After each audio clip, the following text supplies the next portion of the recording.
Okay, so Fest 3 for cargo and commercial ship marine surveyors is continuing. Delighted now to welcome Captain Michael Lloyd. Michael and I go back, I think, 5 or 6 years now, actually, and he's spoken a couple of times on Enclosed Spaces. We're coming back again to Enclosed Spaces because it's such a horrendous scenario, and Michael is passionate about it, as you will hear.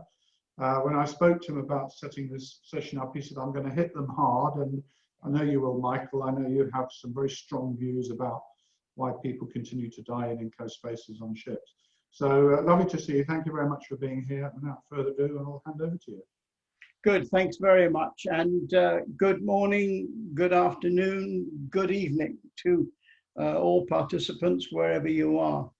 Before I start, we're dealing with something here that a lot of you think you know all about it. A lot of you think you've heard all about it. Hearing is very important, but knowledge, you don't know all about it. This is one of our problems. If you knew all about it, then why the hell are people dying in these spaces? Telling you this, that more people are dying in enclosed spaces than for any other reason at sea. So this is not just a small subject. And the purpose of this morning is, one, I just want to revise a bit with you our problem that you're facing at sea. And believe me, surveyors are the most vulnerable because you don't know the ship, you don't know the space, you're relying on ship's crews who in many cases are completely untrained. And you're relying on that, and then you're looking at your watch to get to the next job. All of this adds up to a disaster.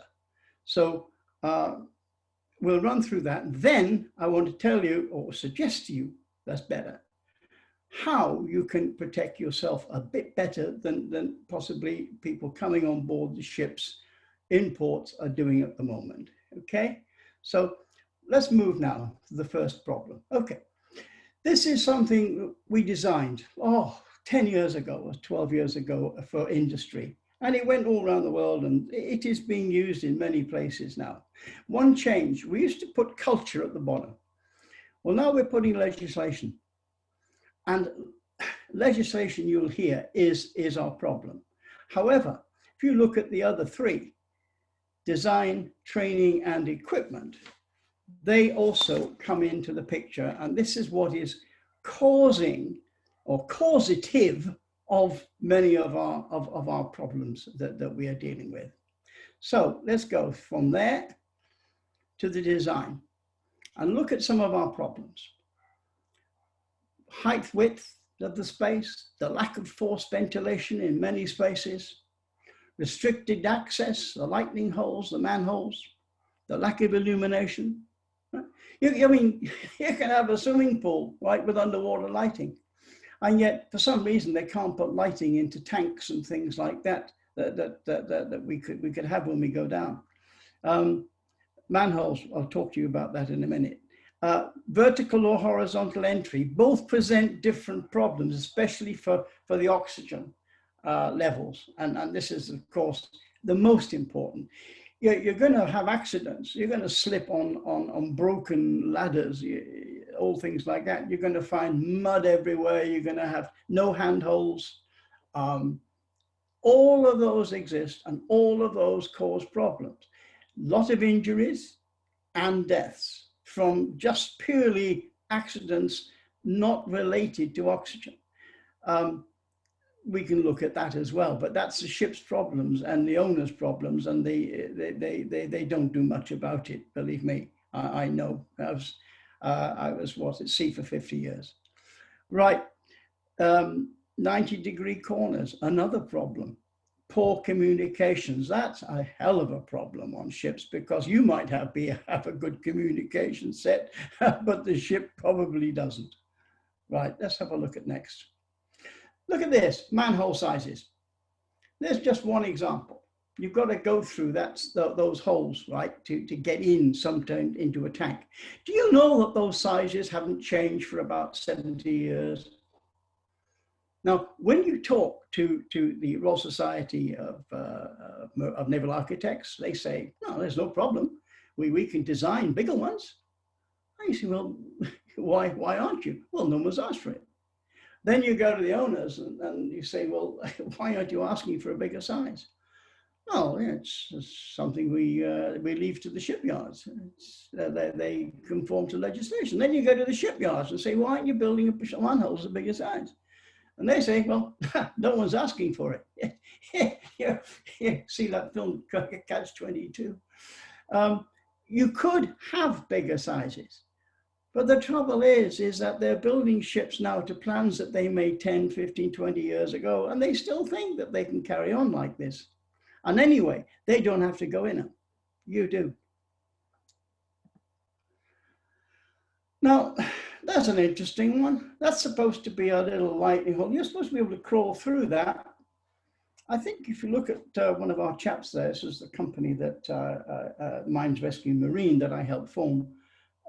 You can see the problem that is occurring down in that bilge. And that's an engine room bilge. You might have experienced that. I certainly have. There's your manhole. Now you can see from that how difficult it is just getting a stretcher out. And now that's a specially designed enclosed space stretcher, by the way. No ship's got it. All the industry ashore use them. The guy in there hasn't got a tank on. Now, you've got the people rescuing you are going to have to get down through there with a standard fire BA set on, because the only safety equipment the ship's got, 99%, will be fire equipment. It's not going to do it, is it? That's a good one. Imagine a shipyard building that. Now, strangely, we got in there. That was one of our jobs. We had to get into that space behind all that, the cabling. And then on the right-hand side there, you can see another area there. That's the place there where a guy had been badly injured. He'd slipped inside there on a pipe and they couldn't get him out. They called our company and in we went.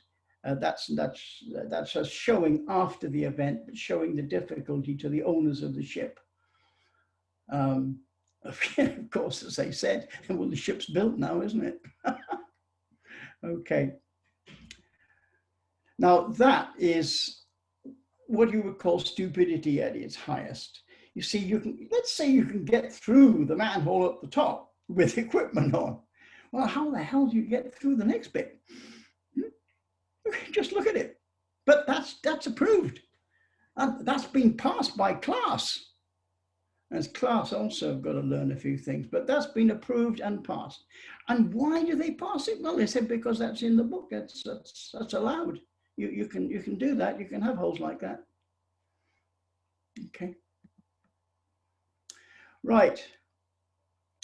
Training and equipment. What training is being given now to these ships to prepare them for you going on board and hopefully being rescued if something goes wrong? Now, no training or equipment is required. It's simple as that. The only legislation that they say is periodic drills. Now, having been in also the military for 35 years in the Royal Naval Reserve, I know what a drill is. It's a totally different thing than training. And as I've said there, that's what a drill is. It's intended to ensure that the training that they've been given is adequate. Okay? Now, if you can't be drilled, if you have got no training, and you can't be drilled if you've got no equipment. So the poor ships, what do? Well, they drill with the fire equipment. And they get a boiler suit and they stuff it with paper and they put it on a stretcher and lift it around a bit and say, there we are, we can do a rescue. And I'm sad to say, really, I'm not exaggerating, on many ships. There are ships, of course, that will intensify and do things far better. There are even owners out there who might well supply some enclosed space equipment. I haven't met one. That's the problem. Now, what equipment should exist if you're going to be going down into these spaces? We've got the harness, right? Now, why do you want the harness? Well, because the harness is something we can clip the line onto you and haul you out. If you haven't got a harness, it means that time's got to be spent trying to put something on you that's going to pull you out. Inevitably, it'll just be like a belt around your waist. They'll heave away on that and possibly damage your back. So a harness is rather important for PPE. And that's really what you should be wearing when you go into these deep tanks and into the double bottoms and places. Helmet. Well, your torch in your pocket isn't much good, really. Think about it. And then a handheld walkie-talkie. Well, you know, what's that for? Because that's two hands occupied already, and you've got to go down a ladder 80 foot down into the cofferdam. You need something, a good helmet that's not going to fall off halfway down, that's got a light on it, and has got communications. Okay. Now we come to your oxygen gas detector. I want to talk about that a bit further on, if I may. The compact enclosed space BA set, right? Well, that is for the ship to have. It is a specially designed one. We helped the design actually in Mines Rescue Marine, and it's compact. It's got 40 minutes duration, but it's about half the size of the fire one. And that's the one now used standard in most of the mines, or what's ever left of the mines in the UK. And it's not just coal, by the way. They have salts, and you've got copper, and you've got things. You'd be surprised the number of mines that are still around. And they use the compact ones by legislation. Okay, man riding winch, vertical space rescue. That is a winch that you put up around, if you can, around the entry point to hold you up on the harness. The collapsible rigid stretcher. Well, I showed you that before. It's very easy to get in. You can have it any width you like just by moving it, sliding in and out there. It's rigid, so you don't bend your back and break your neck or anything. And it's very, very good at sliding people out and through the lightning holes in double bottoms. Now, the resuscitator, that's essential. I'll get to that later, if I may. The emergency escape breathing apparatus. Well, this should be in your possession. When you get on board the ship, they should give you one. Whether it's been used or not, God knows. But they'll give you one possibly on a good ship. But I think it'd be better if you had your own. And it's only for use in emergency. We've had a number of people killed who actually think that because they couldn't get in the manhole to get the people out inside, they put one of those on. And they ended up collapsing on the body of the person they were supposed to be rescuing, you know, and that's not good. I'm trying to think. No, I've never hauled anyone out because of that, but I've done some of the mining accidents, and you know, it's not pretty hauling people out. Here we go. Now, you have got that marvelous oxygen detector. Yeah, and gas in your hand, possibly when you go into these spaces. But the problem that you're facing, and indeed we faced on the ship, was that there is no international regulation as to the alarm setting.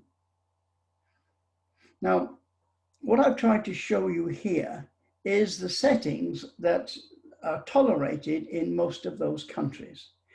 You'll see, and none of these are maritime, by the way. These are the government ones that they use ashore, and the ones the manufacturers will follow, and they will put on board the ship.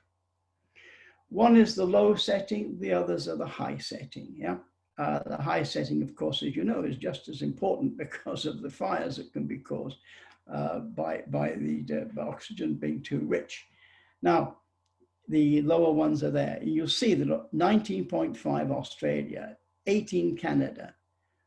I don't know what country that one is. I've forgotten now. I can't see it. I've got screen saying up there. But anyway, 19.5, the next one. Singapore, 19.5. And United Kingdom, 20 to 23, 19.5. Now, from that, we used to say on to clients and shipping companies and people like that who we talk to, is that we recommended 19.5 as a setting, a safe setting. The IMO, and believe this one, the IMO, International Maritime Organization, came out with a recommendation that it should be 22. Now that causes a problem because the study that I'm sitting in here, right, is hopefully about 20.8, which is the average. But it won't be 28 because I'm in the study, breathing air and stuff like that. So probably about 20.3. Now, if your setting is at 22, when you get your new set on board your ship and you open it up and switch it on, the alarm's going to sound, isn't it? Well, we pointed this out to the IMO that 22 was ridiculous. Possibly we shouldn't have told them that, but my God, they are a pain in the arse. But they still didn't change it. So if the ship is going to conform to the IMO, they'll have them set at 22. Manufacturers will set them at 22. So you're left with just what do you do? Well, you have your own personal one, of course. And we recommend 19.5, but this is the difficulty. Let's say you go to Shanghai in summer and you're messing around on the ships there. You won't find 19.5 sometimes. Shanghai can get down to 17. Now, that means then that your alarm's going to keep going off and you won't go into the space because it's not safe.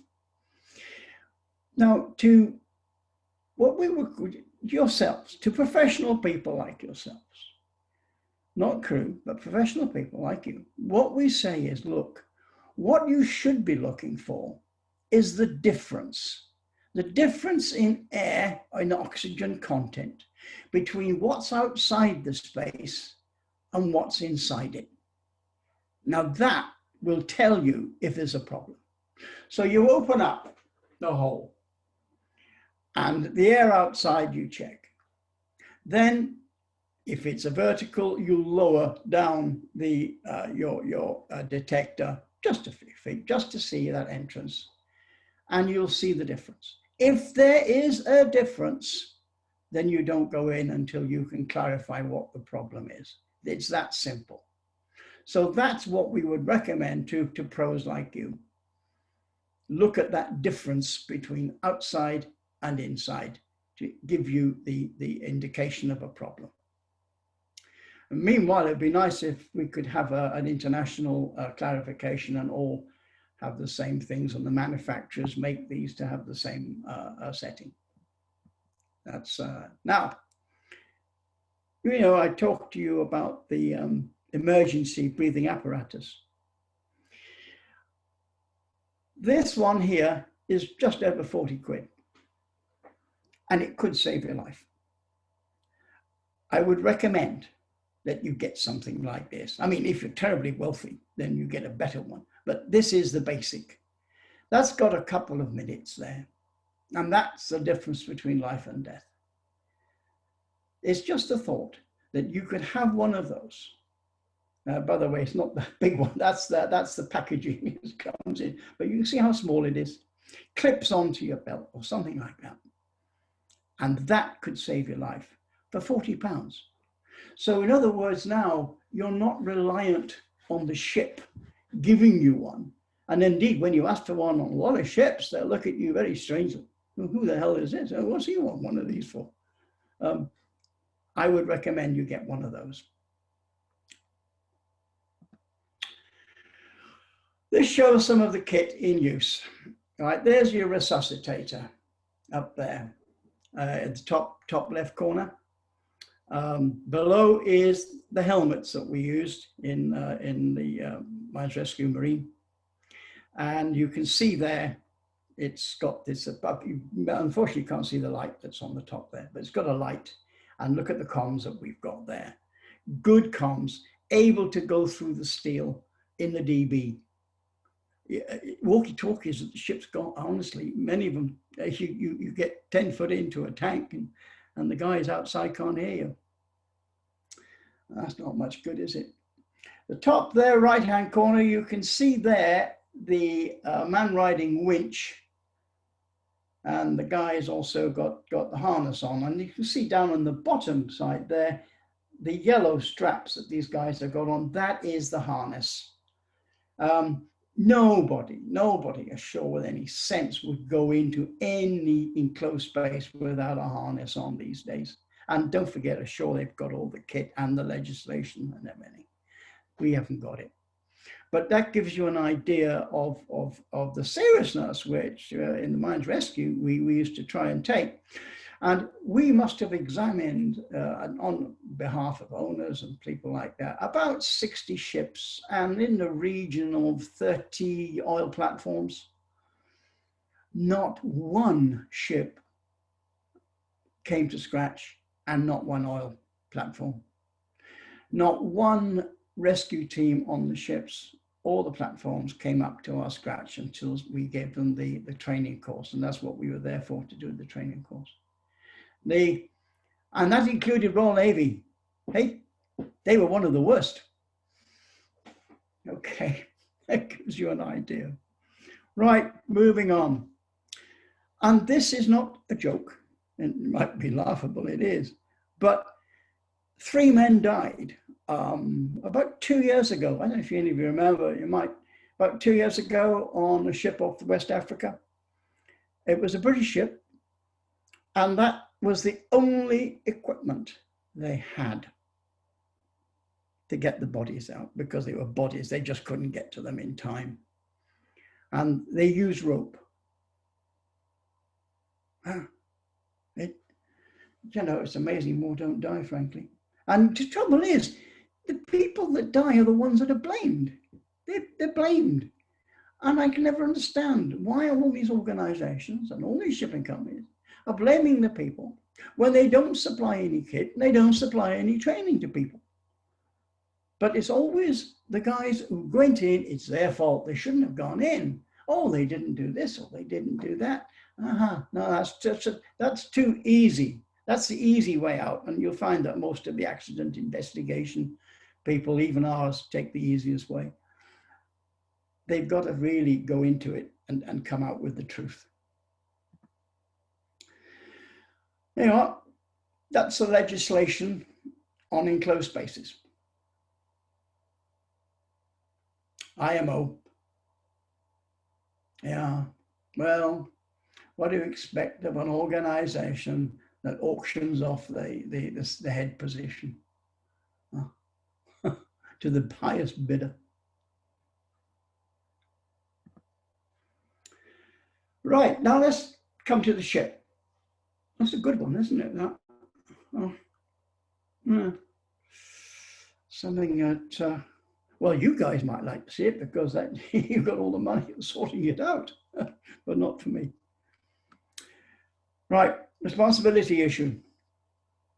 Who is responsible on the ship that you're boarding? Let's say you're on the jetty and this ship manages to stagger alongside, and you've got to go on board and help them keep it afloat. Well, if you just look at that, that's in the dry dock, by the way. We took those pictures. I don't know what to say, really. There's no rails up. There's no hard hats on the guy there. These guys facing up.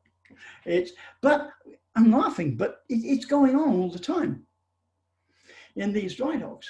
It's it. Now, who is responsible? Okay, in a dry dock. Now, I'll tell you what happens when the ship comes in. The dry dock safety people, foreman, manager, the manager for the ship, all come on board. And they say, okay, Mike, we're in charge of safety. And I used to be on the ship, and you look out of your cabin window, and you see them, that they're opening about 10 manholes all at the same time. You're kind of looking around for the rescue party. No, there isn't any of those. They assume that they can do this, that they can actually walk on ships and say, we're in charge of safety, we'll look after it, don't worry.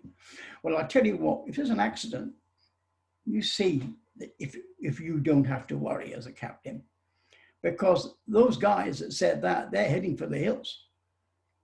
And they never said it, of course. Now, I'll tell you this. This is impossible for them to say this, for anyone to say this. There it is. Stevedores and other contractors who board the ship, right, are completely under the master, who has a duty to provide such protection. There's no argument with this. As long as that ship is displaying the flag of whichever Mickey Mouse island it belongs to, and the captain and the crew are signed on, everybody coming on there is under the captain. That's it. So you are now reliant on the master and his officers for your protection. Yeah.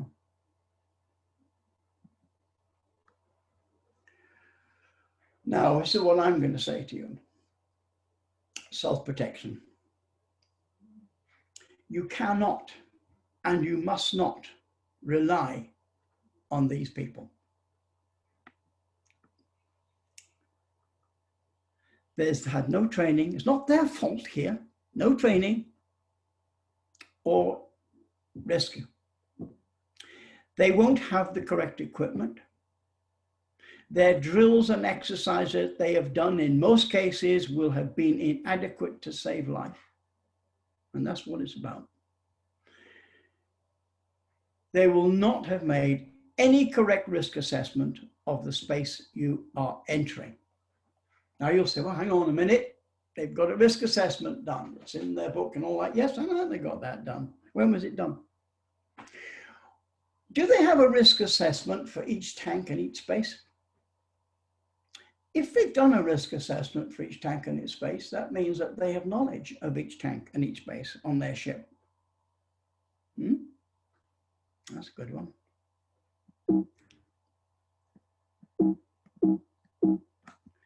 I'm just trying to move on for some reason. Ah, there we are. Now, that's it. Okay. Boarding checks.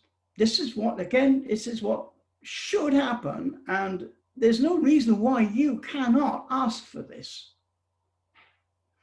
Look, the ship initiates a survey requirement. Okay, so you send it in and say what you want done. The company or ship then decide, surveying company, usually they've got a contract with the company. Anyway, they should send, right, the assessment for that very space or spaces that they want the surveyors to enter, and plan for the spaces to be entered to the survey or the survey company.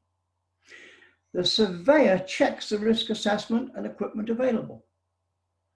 The surveyors advise the company if the equipment and rescue plan is acceptable. If not, an alternative agreement is reached between you or your company and them. And then the contractors could be required to be called in to stand by as a rescue team. And this is one of the things that we used to do. We would stand by. And increasingly, we were being called and called more and more to stand by difficult jobs and things like that. Right. Ask to see the risk assessment of the space. SOLAS enclosed space requirements. Now this is so for IMO, but they've got this wonderful word should instead of must, and they're very good at giving suggestions of what should be done. And there's that lovely IMO word, should. I often think that every Secretary General of the IMO should have the word should hammered in on his gravestone. Owners should carry out a risk assessment to identify all enclosed spaces. The risk assessment should be carried out periodically to remain there valid. Well, that's just, yeah, of course. I mean, I'm certain you've been down spaces where the last time the ladder was checked was about 20 years ago. And God knows how the rungs have stayed in place on some of them. But yes, things change. So if the changes are done, what it really means is that say once every year or 2 years, they should be inspected and then categorized of what's wrong with them. Any repairs that need doing should then be carried out or put down to be done ashore. Internal audits by the owners of the ship safety management should be verified that the established procedures are complied with in practice. Yeah. When you next go on a ship, ask them if you could see this risk assessment of all the different spaces. And they'll have a risk assessment, yeah. All the DBs, there you are. There's your risk assessment. All the wing tanks, all the holes.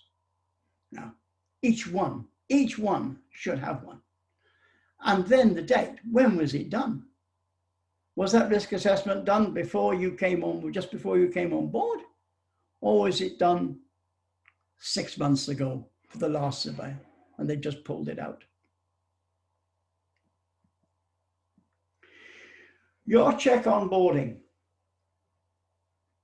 risk assessment, action plan. What's their action plan if it goes wrong? Permits. Oh, safe to work permits and all those, yes, yeah, I've seen them and how they're done. The rescue plan.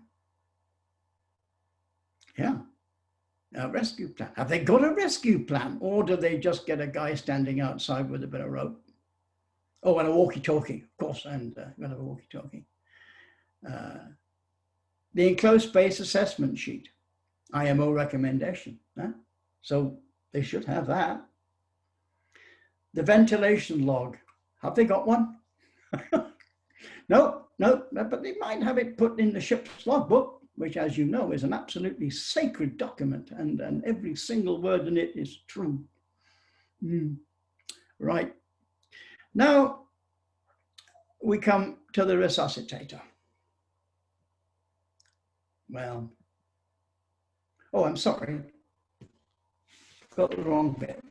But anyway, somewhere I'll have the resuscitator, but I want to talk about the resuscitator later. Dynamic risk assessment.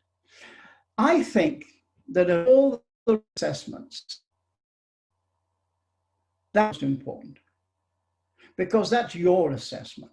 And now you and hopefully the officer accompanying you to the space should both be doing that as you approach and as you stand there and look at the site and look at the preparations around you. The risk assessment paper that they've done, yes, but this one, you make your own assessment now. They've told you this, they've told you that, but you can see it. You can judge that ship. You can judge the situation by the officers you've met or by the way the captain's paid any interest or attention to what's going on. Crew availability and efficiency, the equipment they've got, the communications they use, and the ventilation of the space. Yeah. Right, here we go. If through oxygen, lack of oxygen, there's a problem and you are now unconscious, the ship has 4 minutes to get to you before your brain damage starts. And the more I think about that, I sail with some guys who must have been down there a long time sometimes, but there you are. That's it. 4 minutes and your brain damage. The majority of rescue time on the ship, getting you out, it's getting you out. It's not getting into you. A good rescue team standing by with good training will get to you in that 4 minutes, hopefully. Or they shouldn't be allowing you to go in the first place. But anyway, but then when they've got to you, they've got to get you out. And I tell you from experience, nobody is going to get you out of a DB or even a cofferdam or wing tank in 4 minutes. So if the rescue team has got a resuscitator, and a lot of ships actually started carrying these, and they can get to you, get that resuscitator on, hell, they can sit back and have a cigarette, have a cup of tea. Because now you're breathing, you're in no imminent danger now, you're breathing happily, we've got you going, and then we can get you out. But if there's no resuscitator, you're dead. Oh, you're going to come out in no condition to kind of resume normal life. Now we come down to cargoes. How are we doing on time? I think we're doing okay, actually. Assume that all cargo gives off gas. It's amazing what we found out about cargoes and what they give and what the book says about them being safe and what the actual effect is. There's new cargoes coming all the time. Steel, rusting steel, a ship age, there's more rust. And even on new ships, damn it, you can have, 4 months and you go down into a cofferdam and you will see rust starting. So assume that all cargoes give off gases, and any space with those cargoes there or any space near that cargo, right? Then be careful.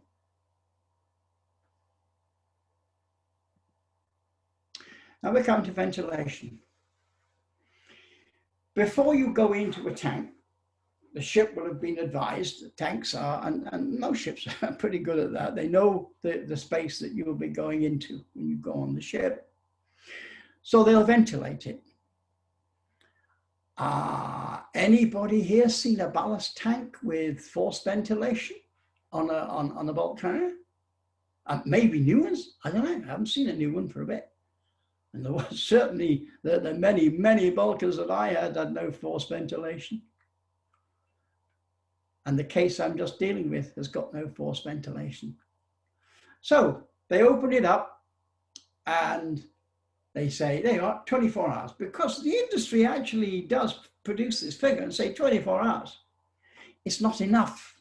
It's not enough. I'm dealing with 3 men dying now because the tank was open. It was opened 24 hours.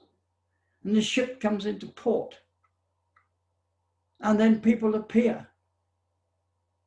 And then they see that the hatch has been left open. And they think it's all right. And so they go down. And the top bit, yes, of course, there's fresh air at the top. But what about 80 foot down? Well, in this case, there wasn't. There wasn't. Now, if you're going to go, if you've got spaces and there's no ventilation, that ship should have tubing on board, enough to put down into that tank and force vent from the bottom.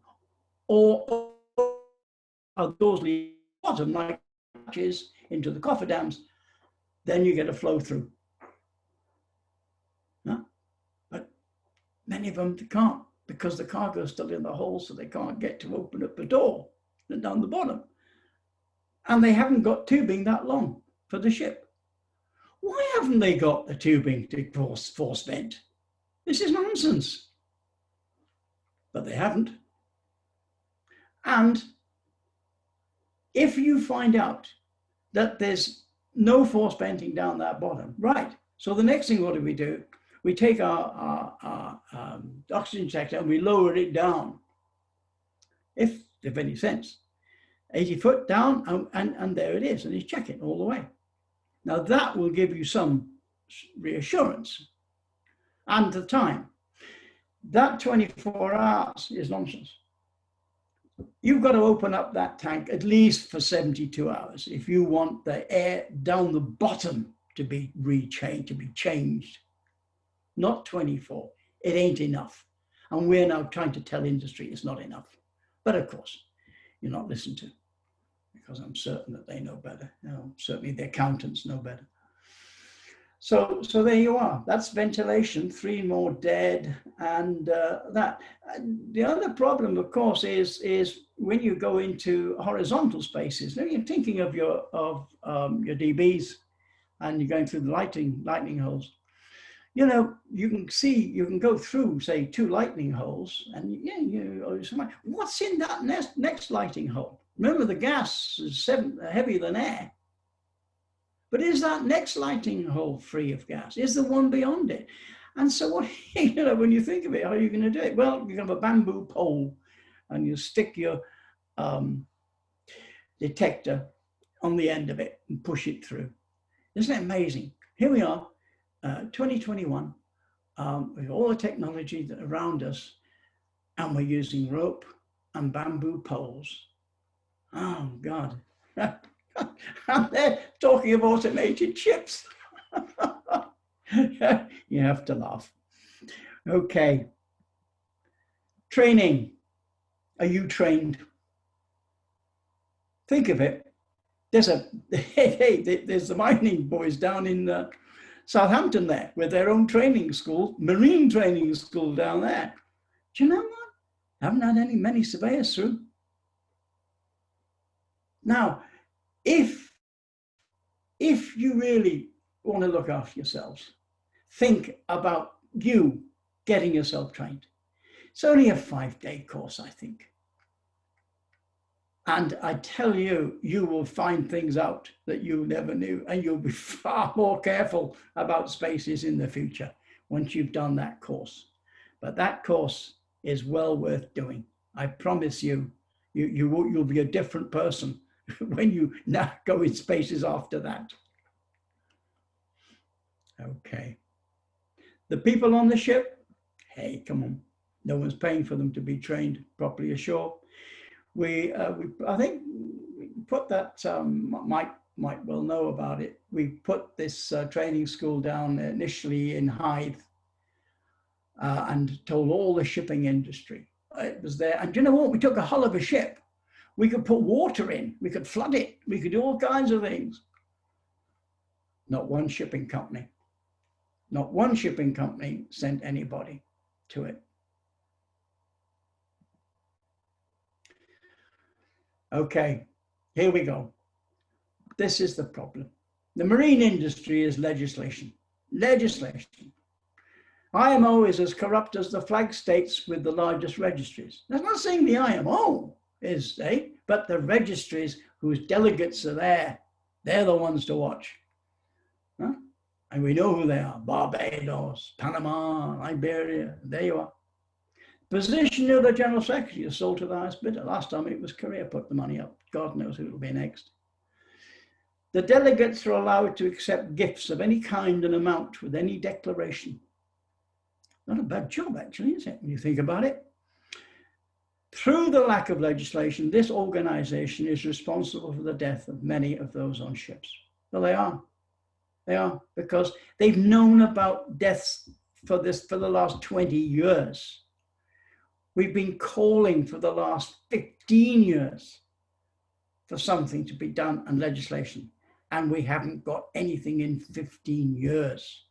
So our organizations must press for these legislators to stop listening to the ship owners and what they're offering, and enact the safety legislation to stop people from dying. It's so important. No, this is the ending for regrettably too many.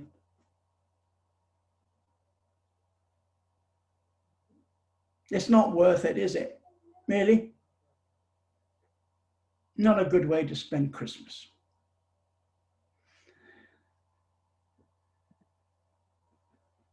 So that's my presentation. I've tried to say the truth about things, and it's very sad to have to say it about ships sometimes. Don't get me wrong, there are good ships occasionally. There are good companies, but they're very far between. Get a Christmas present, get trained. Well, I think now I'm right about on time that was handed over. So listen, a Merry Christmas and a happy and a safe New Year to you all. Many thanks for listening to me. Bye-bye. Unless you have any questions. Yes, yep. I was going to say, are there any questions, Michael? Thank you so much. It's sobering listening to you. And I think sometimes it's better that people are told the realities. Let's not sugarcoat this. It is a major, major concern and a major worry. And still it goes on. And you and I have had many conversations, and it is sad that there's a facility down the road close to us in Southampton, and ship owners don't send delegates. You know, we need to try and get some surveyors to go down there as well, and all of those things. But just a sad state of affairs. And I think I've said to you, and I've said before, I mean, when I came into this industry 7 years ago, not from a marine background, and the first thing I noticed is signing up to some news feeds, and every day on the news feed, somebody dies somewhere, not just of enclosed spaces, but all these other associated things that everybody knows about. Yeah. And I was shocked, truly shocked. And I started telling my friends, and I said, you know, guess what? You know, 10 people died in a ship. Some people died on a quayside in the Philippines, I think it was. And they said, well, what do you mean? And I said, well, that's what happens. That's the industry. So always good to labour the health and safety issues. It is dangerous work. And at the end of the day, the sad thing, Mike, is that because of the publicity now that's been given to enclosed spaces, is that many owners now and many countries are stopping reporting the accidents. Mm. You know, we say that we've got, say 100 dead of the countries that are reporting it. Well, there's only about 20% of countries doing the reports. So you think of how many actually are dying in these spaces. And then think of the fact that we're not learning, because if these things aren't reported and the reasons, we can't carry on learning.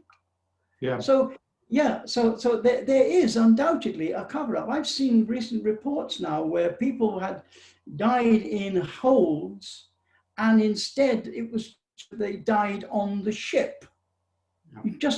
Yeah. So these are things also going on now. Anyway, I do hope that it has some effect. Well, Ed has popped a question into chat actually, Michael. What is the opinion on safe for entry certificate issued by marine chemists? Do you know? Oh yeah, that's a good one. If the chemists are called in, and again, responsible companies are actually calling the chemists in to do the checks, and they don't just check for the oxygen, of course, they check for the gases and stuff like that and things. And the gases are important without a doubt. But I know we always concentrated on the fact, can you breathe it or can't you breathe? And that's it.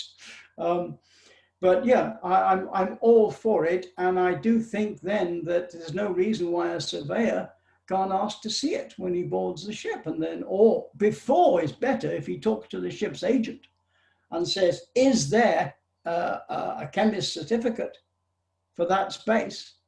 Then that might jolt a few people into taking action. I'm all for it. Thank you, Michael. Okay, look, thank you ever so much. As always, a pleasure to spend time with you, Michael. And I owe you a beer, apparently. Yes, absolutely. A pleasure again. Or a wee dram. So thank you very much. And we'll catch up soon. All right. Bye-bye. Bye-bye.